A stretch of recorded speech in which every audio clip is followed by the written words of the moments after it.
Hi Jamal, good morning. I'm going to make this quick so that you can watch this quickly and you can take this in with you and you can sort of think about it.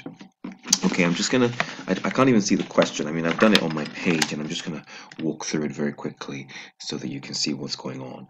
So, I think this question starts off by telling you that, and I'm going to use a diagram now because I think maybe if you see it visually at this point, you might see what's going on. Let me just go out to the question. Um, Second, let's go to that. Here we are. Here is the question. So here we are. It says you have this thing. So this is where you want to get to. This looking at it from the point of view of one unit. When you can see what's going on with one unit, then you can extend that to the actual number of units. So we totally ignore this the budgeted whatever if they give that. That's not what we're interested in. We're interested in this 300 units. But let's focus on the one unit. Always start from there and then just multiply once you've done the one unit by the 300 units. That's one way to go. And take your time. You have time in the exam. Don't forget. There's no need to panic. Okay. So we're talking about 300 units because the reason I didn't like the first question on the first exam was because they were talking about boxing apricots, which you're not really making anything. So because of that, I think they even got themselves confused. So here we're actually making something. So it tells us we need 3 kilograms to make a unit, and it costs £36 to make a unit. So well, ultimately, what they're really telling us is that what you need, if you're needing 3 kilograms to make a unit, that ultimately, if you can agree, it's £12 a kilogram, right? If you can think about it that way, because you need 3 kilograms to make a unit, and therefore each kilogram must be um, what's the word? 12 kilograms. Let me just go back to my PowerPoint slide. So ultimately, what we're looking at is this kind of scenario here where you always have the amount. You should always have the amount on the y-axis, and there's your 3 kilograms. So ultimately, that's the cost that we're looking at, the 36 kilograms. Always, and my focus is on one unit. So always try and come out to this point where you can. I think we've talked about this before, and I know you know what's going on. Now, they tell us, if we go back, that very quickly, keep very quickly, it shouldn't take too long to watch. So now they tell us that in the end, what actually ends up happening is I'm going to do both. But I'm always going to do volume first. So they tell you they actually use 960 kilograms um, to make actual production. So 960 kilograms to make 300 units. So therefore, you actually use 960 divided by 300 to make one unit, right? Because if you're using 960 for 300 units, you can find how many kilograms you actually used. So when you divide 960 by 300,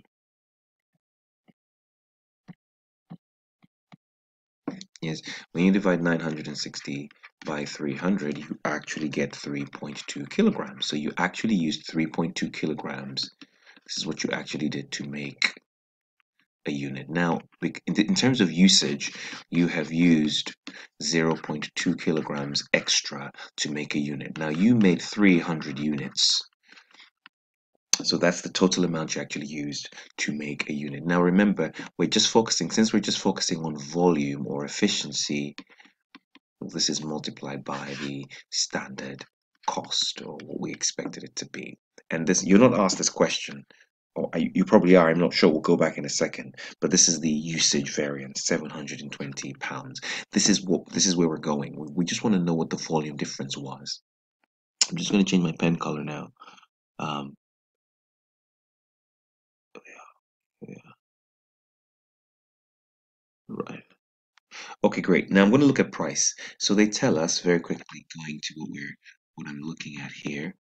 Um, Come back here very quickly. Come back to price here. They tell us that you're paying £12 per kilogram, but it says that you spent £10. The actual cost of material was £10 per kilogram. So it's just looking at the information. Once you know what it is you're kind of trying to find, they tell you actually spend £10 a kilogram. So what actually happens is that you spend £10. Oops, did I change that pen color? You actually spent £10. You spend £10 a kilogram. That's like, so you have a £2.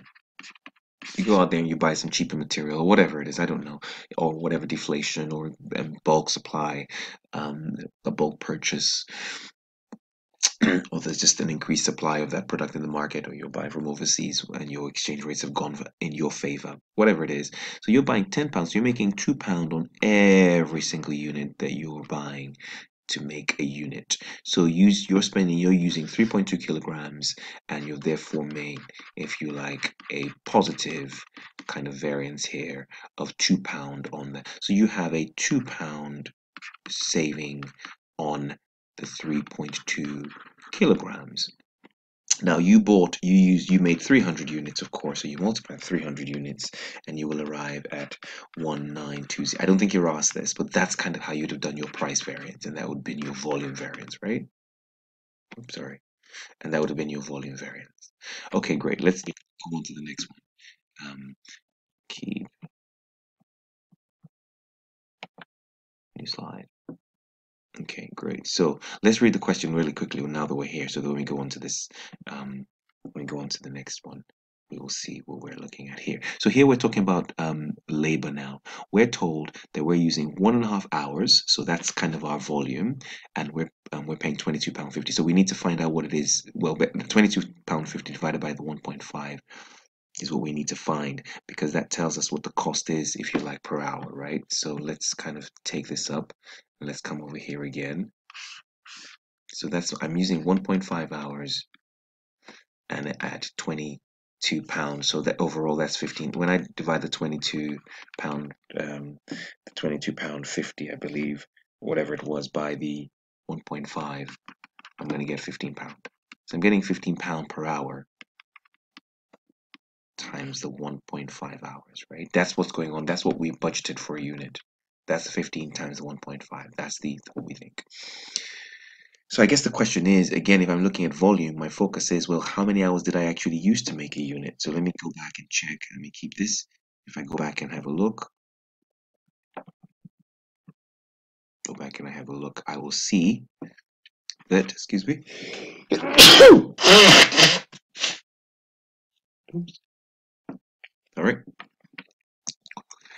It's telling me that you did 420. Well, sorry. Well, let's look how many hours we used to make. So you used 420 labor hours to make 300 units. That's what happened in the end. So when you divide that, if I want to know what's going on for one unit, 420 divided by the 300 gives us 1.4. So that's the 420 divided by the 300 units.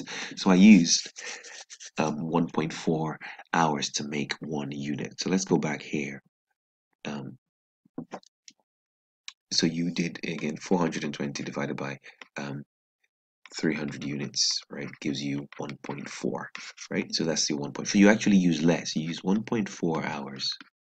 So in terms of volume, you have a saving of 0.1 hours, of course, times 15, right? That's the volume on every unit. 0.1 hours times 15 on every unit, and you made 300 units. So in terms of your volume variance, you're looking at 400, of course, 450 pounds.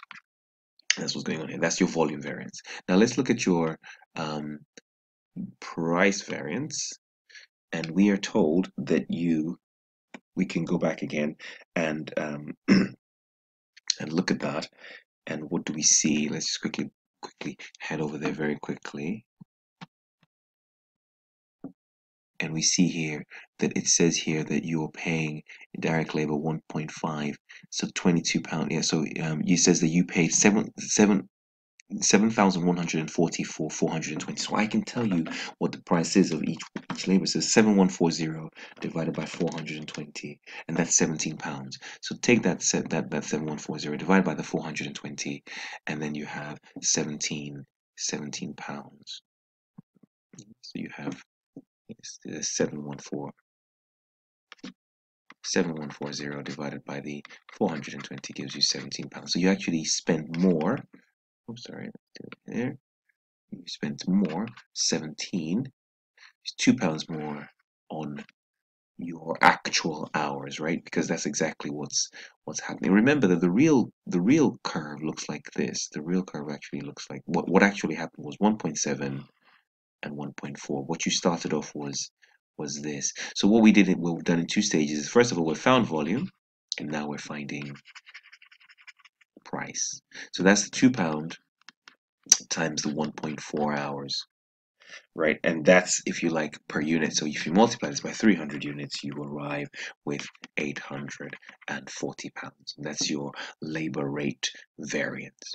Cool, great. Now let's very quickly finish off on the variable overheads. Now the variable overheads is no different, exactly the same thing. The variable overhead, it follows labor hours. Remember, variables depend on labor, right? So very quickly, let's just chuck that in. There's no difference. We're just doing the same thing, but this time we're talking about variable overhead. So think of it as another labor variance. There's no difference because it's based on that. If you look at the question, just because of time, nothing has changed. It tells you that it's actually if you look, it's actually £7 an hour. Nothing has changed at 1.5 hours because it's driven by labor.